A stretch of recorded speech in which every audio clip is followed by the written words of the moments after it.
que separa os gênios de pessoas normais? Pensadores clássicos podem ser questionados e colocados em xeque? Essas são apenas algumas perguntas que podemos nos fazer quando estudamos com mais atenção a vida e a obra de Aristóteles, um dos maiores filósofos de toda a história, e que influenciou drasticamente todo o modo de pensar do Ocidente. Mesmo esse sendo um podcast de história, muitos sabem que eu gosto bastante de filosofia. E aqui no feed do História em Meia Hora, eu falei sobre alguns filósofos, alguns pensadores, como o próprio Nietzsche e o Rousseau. E o que hoje vamos fazer aqui é analisar a vida de Aristóteles e tentar aprender como que o contexto que ele viveu contribuiu ou não para o seu desenvolvimento filosófico e de que forma a sua obra moldou o mundo que veio em seguida. Através da vida de Aristóteles, vamos perceber como que a ação humana recebe uma grande influência das ideias. Rapaziada, eu posso estar errado, mas eu acho que até mesmo aquelas pessoas que não entendem muito de filosofia ou não conhecem especificamente quem foi o Aristóteles, devem ter uma noção de que se trata de um filósofo da Grécia Antiga. Eu digo isso porque aprendemos desde bem cedinho que a Grécia foi o berço de muitos filósofos e pensadores, mas muitas vezes não conseguimos conectar esses grandes nomes com o que estava acontecendo naquele período da história. A história do Aristóteles começa com o seu pai. Nicômaco era um médico que trabalhava para o rei Amintas III, que governou a Macedônia entre os anos de 393 a.C. e 370 também a.C. Essa proximidade com a família real indica para nós que o Nicômaco vinha de uma linhagem importante. Primeiro por conta da sua profissão, que ele exercia. De acordo com algumas pesquisas, praticar medicina era uma espécie de tradição da sua família, que poderia ser rastreada há pelo menos 10 gerações. Além dessa questão profissional, o fato de estar ligado à corte macedônica mostrava que Nicômaco tinha um bom status social. De acordo com alguns registros que nós temos sobre esses personagens, Nicômaco não era apenas o médico do rei, mas por muitas vezes também foi seu confidente e amigo. E é dentro desse cenário que o Nicômaco tem como filho uma criança chamada Aristóteles. Nós não temos tantas informações sobre quem foi a mãe de Aristóteles, mas é provável que uma mulher chamada Faestes tenha dado à luz ao menino na cidade de Estagira, na Macedônia, no ano de 384 a.C. Como pertencia ao mundo grego, a cidade em que Aristóteles nasceu tinha relações com outras cidades-estados gregas, e ao longo da sua vida, essa relação vai ficar cada vez mais evidente. Quanto à sua infância, as informações são um pouco desencontradas e até vagas, mas o que podemos dizer com mais certeza é que o Aristóteles, ao longo da sua trajetória na primeira infância e juventude, nutriu um grande interesse por biologia e por fisiologia, por conta da profissão do seu pai. Eu já falei isso aqui em uma outra oportunidade, mas não custa repetir. Sempre que estudamos a biografia de algum personagem histórico, vemos que os primeiros anos da vida dessas pessoas foram fortemente influenciados pelas pessoas que rondavam essa figura. Em praticamente todos os casos que vimos aqui nesse podcast, essa relação foi determinante. E eu não tô falando apenas desse vínculo entre pai e mãe, tá? Já falamos de pessoas que foram fortemente influenciadas por tutores ou avós. Mas enfim, gente, essa é só uma reflexão que eu tive vendo como que o pai do Aristóteles o influenciou através dos seus conhecimentos. Porque, como vamos ver, o Aristóteles se tornou um polímata, ou seja, alguém que domina várias áreas do conhecimento. Mas não vamos pular as etapas não, gente. Como eu estava falando, sabemos poucas coisas sobre a infância e a juventude do Aristóteles. Muita gente acha estranho existir uma figura tão importante como ele e ainda assim termos tantas lacunas sobre o seu passado. Uma resposta possível para esse aparente desinteresse sobre a juventude de alguns filósofos é que alguns escritores do passado focavam em coisas diferentes das que hoje nós queremos saber. Se você entrar em qualquer livraria e pegar uma biografia, vai perceber que existe uma espécie de padrão, que é falar do maior número de aspectos do biografado. Mas quando olhamos para personagens da antiguidade, até da Idade Média, nós vemos que a preocupação não é a mesma. Os antigos biógrafos preferiam focar nos grandes feitos e naquilo que eles deixavam de legado para as próximas gerações. Para os primeiros biógrafos de Aristóteles, a sua vida vai começar a ficar interessante entre os seus 16 e 17 anos. Nessa fase da vida, ele já tinha perdido tanto o seu pai quanto a sua mãe. Mas, independentemente disso, ele decide ir para Atenas. Nesse período, Atenas era a principal cidade-estado de toda a Grécia. E eu falei bastante sobre Atenas naquele episódio que eu fiz sobre Atenas em si, mas também um outro que eu fiz sobre democracia. Fica como recomendação que você ouça depois esses 2 episódios. Mas enfim, gente, Atenas também era um grande centro cultural e artístico do mundo grego. Os maiores filósofos, professores, artistas de toda a Grécia estavam ali, em Atenas. Ir morar em Atenas era como tentar a sorte grande nos grandes centros urbanos que nós temos hoje em dia. E como Aristóteles já tinha uma boa bagagem cultural e intelectual por conta do meio que ele cresceu, ao chegar em Atenas, ele teria que fazer uma escolha muito importante: ir para a escola de Isócrates ou ir para a academia de Platão. Era muito comum naquele período que os grandes mestres tivessem seus seguidores. O Isócrates era um filósofo grego e a sua escola tinha como principal objetivo preparar os alunos para a vida política. Aqueles que passavam alguns anos com esse professor estavam preparados para debater os assuntos públicos com bem mais propriedade. Mas, por outro lado, a Academia de Platão tinha uma proposta um pouco diferente. Platão tinha uma noção de conhecimento e das ciências como um todo de uma forma bem mais ampla. Inclusive, tem uma obra bem famosa feita por aquele artista Rafael no ano de 1510, que para muitos é o símbolo do renascimento cultural, e é um retrato da Academia de Platão. Bom, vai ser nessa escola que o Aristóteles vai decidir ingressar, mesmo sabendo que ele não cumpria alguns requisitos básicos, como o conhecimento em geometria. O Aristóteles não foi só estudar com Platão, como também passou mais de 20 anos ao lado desse mestre. E o quanto Platão ensinou a Aristóteles e o quanto Aristóteles repassou para os seus pupilos e, claro, para nós, mudou completamente a forma que o mundo enxergava a filosofia. Quando nós chamamos esses grupos que os filósofos tinham de escola e academia, precisamos ter em mente que são modelos de ensino completamente diferentes do que temos hoje. Platão não era um professor que chegava numa sala de aula com carteiras enfileiradas, não era nada desse tipo. Era muito mais um grupo seleto de alunos que acompanhavam o mestre aonde ele ia e o ajudavam a resolver algumas questões. A própria escola de Platão, por exemplo, era feita em uma propriedade que ele recebeu de herança.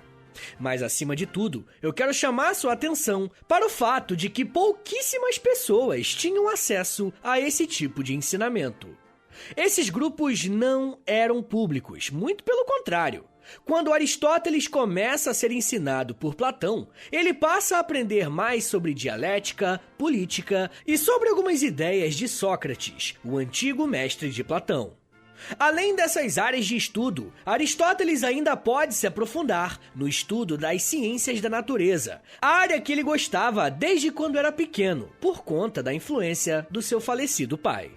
Não demorou muito para que o Aristóteles se destacasse entre os alunos de Platão e começasse a também lecionar para os outros alunos. E o destaque foi tão grande que o Platão disse o seguinte sobre o seu pequeno pupilo, abre aspas, minha academia se compõe de duas partes, o corpo dos estudantes e o cérebro de Aristóteles. Fecha aspas. Imagina um professor falando isso de você, né? Chegar a esse nível de reconhecimento não era para qualquer um.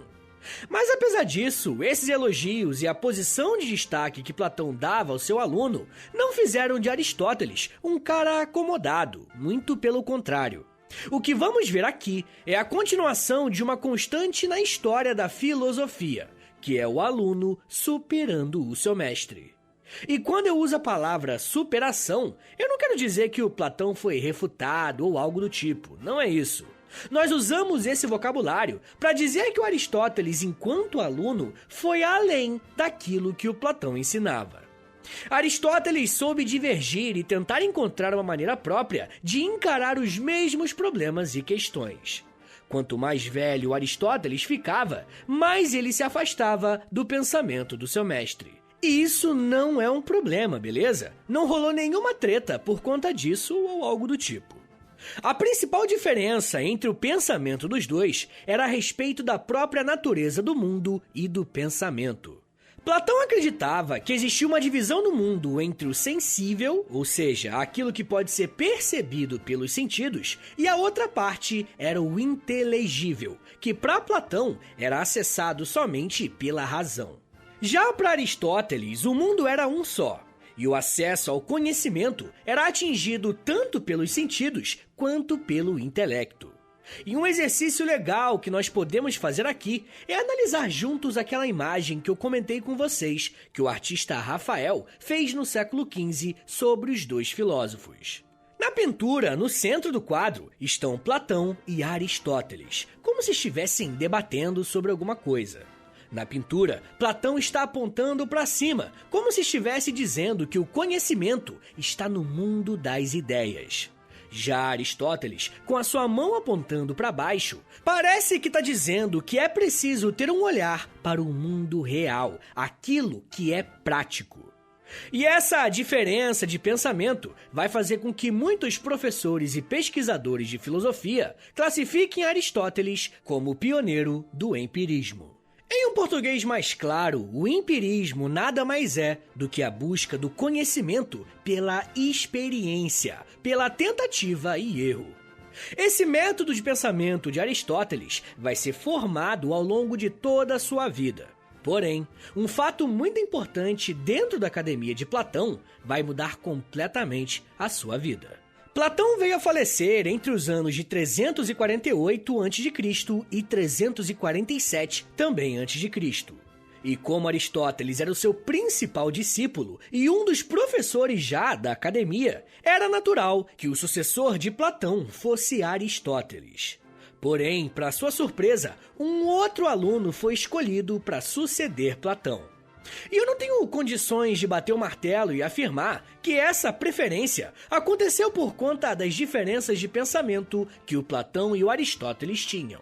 Quem assumiu o lugar do Platão foi um ateniense chamado Euspeusipo, que acabou dando à academia um viés muito mais matemático do que político, e isso também desagradou Aristóteles. Diante desse cenário, Aristóteles decide então abandonar a academia, depois de 20 anos como aluno. Ele também decide sair da cidade de Atenas e ir para a cidade de Artaneus, na Ásia Menor, onde hoje fica a Turquia.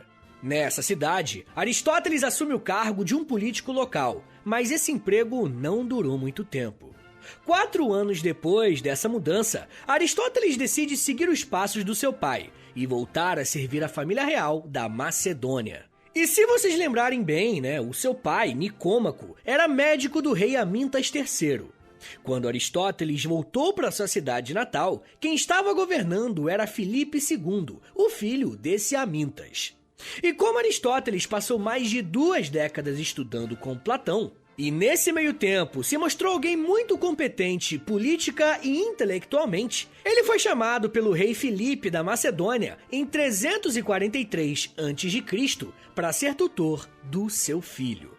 E a questão, gente, é que o filho desse rei se chamava Alexandre.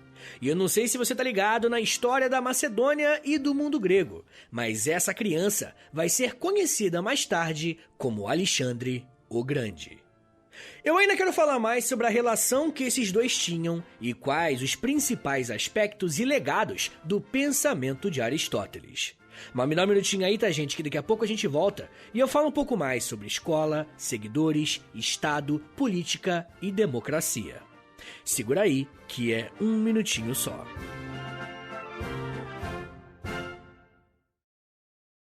This episode is brought to you by LifeLock.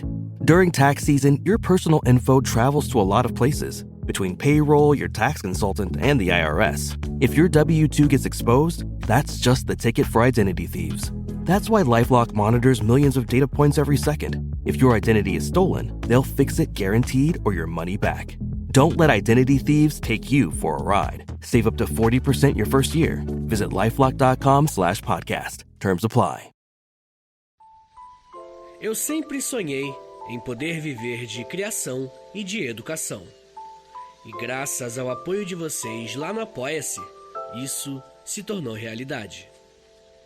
Entre em apoia.se/História em Meia Hora, que com 10, 20 ou 30 reais por mês, você não só contribui para esse trabalho continuar acontecendo, como também recebe recompensas exclusivas para os apoiadores. Com 10, você tem acesso a um podcast semanal exclusivo. Eu me aprofundo em um tema de um dos episódios da semana e envio diretamente para o seu e-mail através do Apoia-se. Já tem mais de 70 episódios por lá e você vai receber acesso a todos eles. Além do podcast exclusivo, com 20 reais, você também recebe acesso ao nosso Clube do Livro. Todo mês nós lemos um livro sobre história e conversamos no grupo do Telegram. E depois de 30 dias, fazemos uma call no Zoom para compartilharmos as nossas impressões. E com 30, além das recompensas anteriores, eu te adiciono no meu Amigos Próximos no Instagram, onde publico conteúdos diários com curiosidades históricas, tanto no @História em Meia Hora, quanto no @Prof. Vitor Soares. E se você tiver alguma dúvida sobre o apoio, é só entrar em contato comigo pelo e-mail historiaemmeiahora@gmail.com. apoia.se/História em Meia Hora. É apoia.se/História em Meia Hora. Valeu, gente!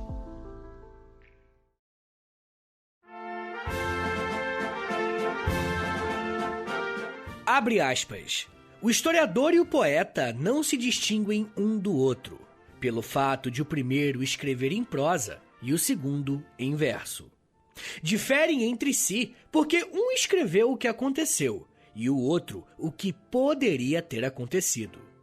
Por tal motivo, a poesia é mais filosófica e de caráter mais elevado que a história, porque a poesia permanece universal e a história estuda apenas o particular. O universal é o que tal categoria de homens diz ou faz em determinadas circunstâncias, segundo o verossímil ou necessário. Fecha aspas. As palavras que você acabou de ouvir foram escritas pelo próprio Aristóteles, em um de seus trabalhos conhecido como Arte Poética. Eu trouxe esse relato aqui porque ele faz uma citação bem legal sobre como que ele interpreta a história e a diferença que ela tem em relação à poesia. Mas além disso, esse é um bom exemplo de como que o pensamento filosófico não precisa ser encarado como algo chato e monótono. Aristóteles encara a filosofia como uma forma de produzir a arte. Para ele, o fato de escrever e organizar um pensamento também precisa ser feito com um toque de beleza, tá ligado? Foram esse e outros motivos que fizeram de Aristóteles um grande nome para ser o tutor de Alexandre, quando o príncipe tinha apenas 13 anos de idade. Esse é um daqueles momentos que eu queria vir aqui e dar um montão de informações para vocês. Ficar falando da influência de Aristóteles sobre o Alexandre e como que esse jovem garoto se tornou um rei muito melhor depois que aprendeu com o seu mestre. Mas se eu fizesse isso, eu estaria caindo em um erro muito grande. A grande verdade, rapaziada, é que sabemos bem pouco sobre como que foi a relação dos dois. Para vocês terem uma ideia, existe um debate a respeito da quantidade de anos que eles passaram juntos. Para alguns historiadores, Aristóteles tutelou Alexandre por pouco mais de 3 anos. Já para um outro grupo mais ousado, chega a dizer que foram 8 anos. Sobre esse debate, a Enciclopédia de Filosofia de Stanford tem uma tese bem interessante, abre aspas. No balanço, parece razoável concluir que algumas aulas aconteceram, mas que durou apenas 2 ou 3 anos, quando Alexandre tinha 13 a 15 anos. Aos 15 anos, Alexandre aparentemente já servia como comandante militar para o seu pai. uma circunstância que prejudicaria, sim, conclusivamente o julgamento desses historiadores se conjecturam um longo período de tutela. Fecha aspas. Independentemente de quanto tempo Aristóteles ficou com Alexandre o Grande, é muito importante pontuar essa relação, porque se trata de duas figuras extremamente importantes para a história como um todo. O próximo passo da carreira de Aristóteles aconteceu em 335 a.C., quando ele decide voltar para Atenas e criar a sua própria escola. O local escolhido para fundar essa nova instituição foi uma região dedicada ao deus Apolo Likeios, uma referência ao deus Apolo, e essa palavra grega, Likeios, quer dizer luminoso. Inclusive, gente, se vocês gostam de mitologia grega, tem um episódio aqui no feed sobre esse tema, mas também tem um podcast muito legal, que eu recomendo bastante e eu particularmente adoro, que se chama Noites Gregas. Fica como recomendação o trabalho do professor Moreno e do Felipe, beleza? Mas enfim, gente, por conta dessa relação, a escola de Aristóteles vai se chamar Liceu e vai seguir um padrão bem diferente da experiência que ele teve com Platão. A primeira mudança em relação à escola do Platão com essa nova, o Liceu, vai ser em relação aos alunos. Aqueles que se tornaram membros do Liceu foram chamados de peripatéticos.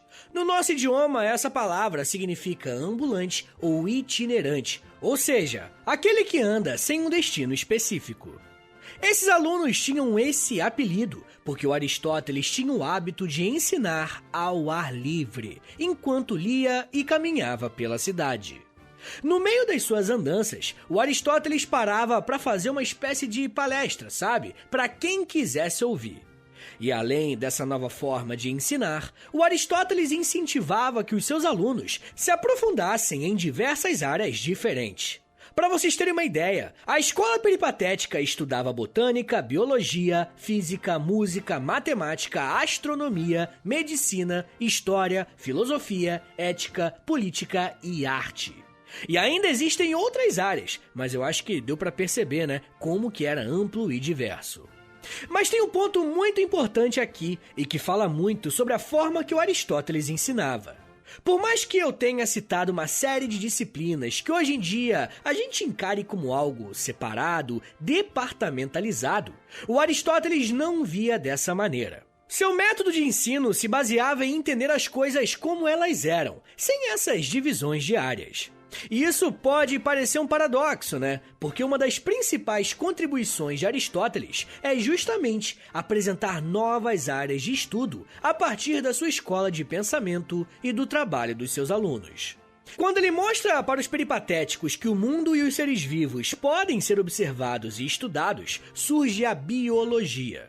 Aristóteles escreveu tratados sobre o corpo dos animais, classifica uma série de plantas e insetos e teoriza a respeito do início da vida. Até naquilo que chamamos hoje de exatas, o Aristóteles tem uma contribuição gigantesca.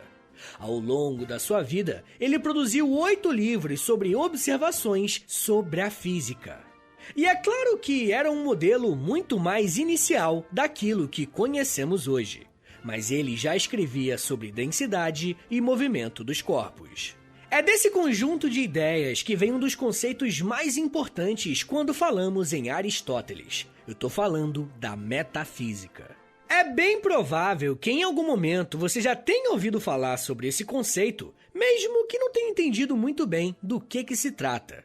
Mas antes de qualquer coisa, precisamos saber 2 conceitos dessa ideia. Primeiro, o termo metafísico não foi criado pelo Aristóteles. Ele se referia a isso como filosofia primeira.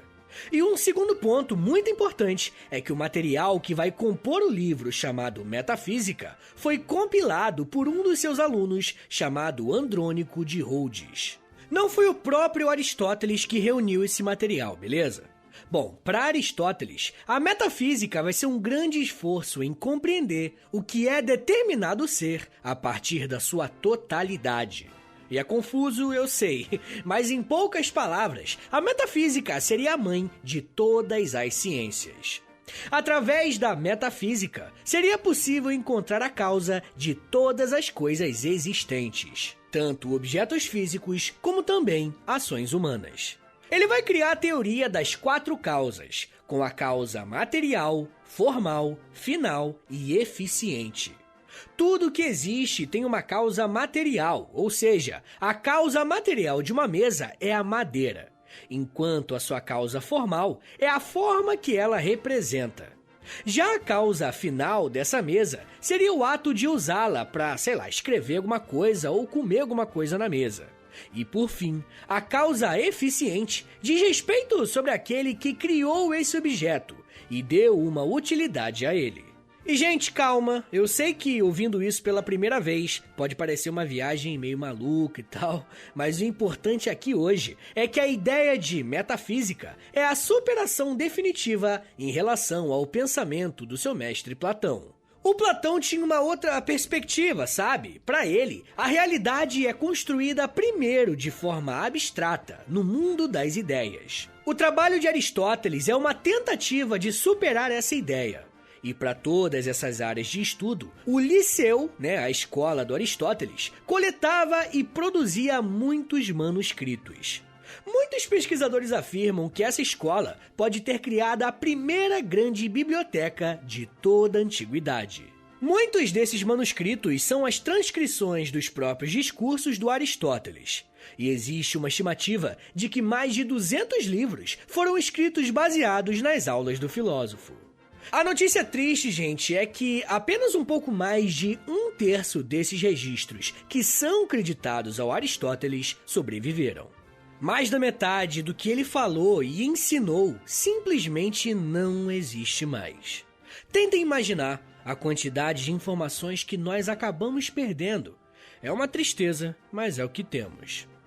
Apesar dessa limitação no que nós temos sobre o que Aristóteles ensinou, o que veio até nós já é suficientemente material para uma vida de estudos. Ao longo desse episódio, eu já comentei com vocês a diferença que o Aristóteles desenvolveu com Platão em relação à existência ou não daquela divisão de mundo. Um outro assunto que mestre e aprendiz vão divergir é a respeito da política. Platão era um ferrenho crítico do sistema democrático grego, mas Aristóteles via com bons olhos o que foi criado em Atenas. Para Aristóteles, a política era uma forma de tentar alcançar a felicidade coletiva. Se liga só no que ele fala em um dos seus tratados a respeito da política. Abre aspas. Sabemos que toda cidade é uma espécie de associação, e que toda associação se forma tendo por alvo algum bem, porque o homem só trabalha pelo que ele tem em conta de um bem. Todas as sociedades, pois, se propõem qualquer lucro, sobretudo a mais importante delas, pois que visa um bem maior, envolvendo todas as demais, a cidade ou sociedade política. Fecha aspas. Uma coisa bem interessante sobre o pensamento de Aristóteles em relação à política é que, para ele, essa busca pela felicidade coletiva pode ser alcançada independentemente do regime político. Ele acredita que, mesmo em uma monarquia, democracia ou mesmo em alguma república, essa felicidade poderia sim ser alcançada. Quando ele começa a entrar nesses temas da política, ele acaba falando sobre o papel da família e dos membros que compõem esse grupo. E é aqui, gente, que nós começamos a ver uma crítica mais moderna ao trabalho do Aristóteles. Quando ele analisa a natureza humana, ele vai dizer que os seres humanos têm uma preocupação primeira, que é a reprodução. Por isso, as famílias são instituições naturais e que homem e mulher têm um papel dentro dessa relação. Aristóteles descreve o homem como um elemento ativo e que traz a vida, enquanto o sexo feminino é mais estático e passivo. E por esse motivo, escritoras feministas como Cynthia Freeland acusam Aristóteles de misógino e sexista. Em contrapartida, outros pensadores defendem que ele deu um peso igual à felicidade de homens e mulheres. Em um trecho da obra A Retórica, o Aristóteles disse que uma sociedade só pode ser feliz se as mulheres estiverem felizes. E bom, eu acho que isso dá muito pano pra manga, mas é uma história bem interessante. Um outro ponto bem delicado que o Aristóteles aborda é o da escravidão. Aristóteles defendia que a escravidão era algo natural e um direito daqueles que tinham a posse dos escravos. E essa é uma questão que rende muitos debates nas redes sociais, principalmente quando misturam a escravidão do mundo antigo, nesse caso da grega, com a escravidão mais recente. Para ajudar vocês nessa questão, eu vou falar mais sobre esse tema justamente no episódio para os apoiadores. Se vocês quiserem ouvir esse episódio e os outros mais de 80 episódios exclusivos que já tem por lá, é só assinar apoia.se/História em Meia Hora ou clicar no link da descrição desse episódio. Porque além de você receber esse conteúdo exclusivo, você também ajuda o História em Meia Hora a continuar de pé por muito e muito tempo. Pessoal, o fim da vida do Aristóteles é também um pouco conturbado, principalmente após a morte do Alexandre o Grande. Com a morte desse grande imperador, começa a existir em Atenas um forte sentimento antimacedônico. E para evitar correr algum risco em relação à sua vida, o Aristóteles foge para a cidade de Cálcides, no ano de 322 a.C. E esse lugar carrega uma memória afetiva para ele, porque a sua suposta mãe tinha uma propriedade nesse local, e ele ficou lá até o fim da sua vida. Infelizmente, não demorou muito tempo até que ele morresse. Na verdade, aconteceu no mesmo ano, em 322 a.C., mas foi uma morte natural, sem doenças ou sofrimento. Aristóteles tinha 62 anos quando deixou o mundo e escolheu um aluno chamado Antíparo como um novo coordenador do liceu e também o responsável pela concretização do testamento do seu mestre. Mesmo tendo passado mais de 2000 anos da sua morte, o Aristóteles continua sendo uma figura muito importante não só para a filosofia, como também para diversas áreas do conhecimento. O filósofo Brian McGee chegou a dizer que, abre aspas, ser duvidoso que qualquer ser humano saiba o tanto quanto ele sabia. Fecha aspas. O meu objetivo aqui hoje, gente, nesse episódio, não era lidar com todos os conceitos criados pelo Aristóteles, mas mostrar o quanto que ele foi fundamental para o desenvolvimento filosófico e científico da nossa civilização. Porque não seria absurdo dizer que a ciência como nós conhecemos hoje não seria a mesma sem as contribuições do Aristóteles. Mas isso já é um papo para uma outra meia hora.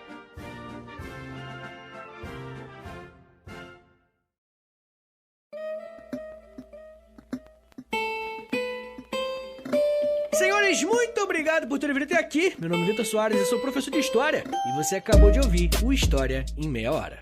Eu gosto muito desse tema, eu acho que esses episódios biográficos são muito importantes, eles dão uma clareada, na figura histórica, nas figuras importantes aí que conhecemos. Então, por favor, compartilhe esse episódio, posta lá nos stories do Instagram e aí me marca no @História em Meia Hora, ou pode postar no Twitter também e me marca no @H30podcast, beleza? Que aí eu já te agradeço bonitinho.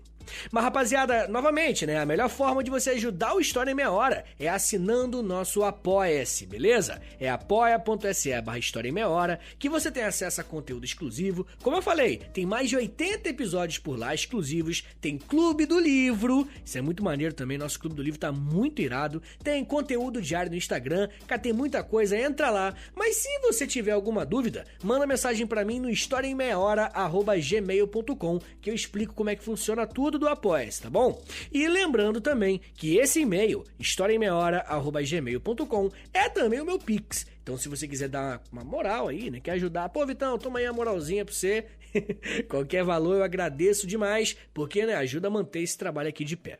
Mas uma outra forma de manter esse trabalho aqui de pé é comprando produtos do História em Meia Hora. Olha que maneiro, tem camiseta, tem blusão, tem moletom, tem muita coisa lá na loja, beleza? LOLJA, loja. Entra lá na loja.com.br, escreve História em Meia Hora, que você vai ter acesso aos nossos produtos. E lembrando, quando você compra um produto lá na loja, produto nosso, você também ajuda o nosso podcast. Mas tem uma forma que você pode ajudar que não custa nada, que é clicando aí na avaliação do podcast no Spotify, clica em 5 estrelinhas, por favor, clica depois em seguir e clica por último no sininho, que o sininho vai te avisar quando tem episódio novo, tá bom? Ele te envia uma notificação pro seu celular. Rapaziada, não se esqueça também que eu tenho outros podcasts de história. Eu tenho História pros Brother, que eu faço com Alexandre Níquel. Ele é de história, mas é de humor também. E toda sexta-feira sai também um episódio do podcast Desventuras na História, que eu faço para aquela revista Aventuras na História, tá bom? É isso, gente. Me siga nas redes sociais. @Prof. Vitor Soares, tá bom?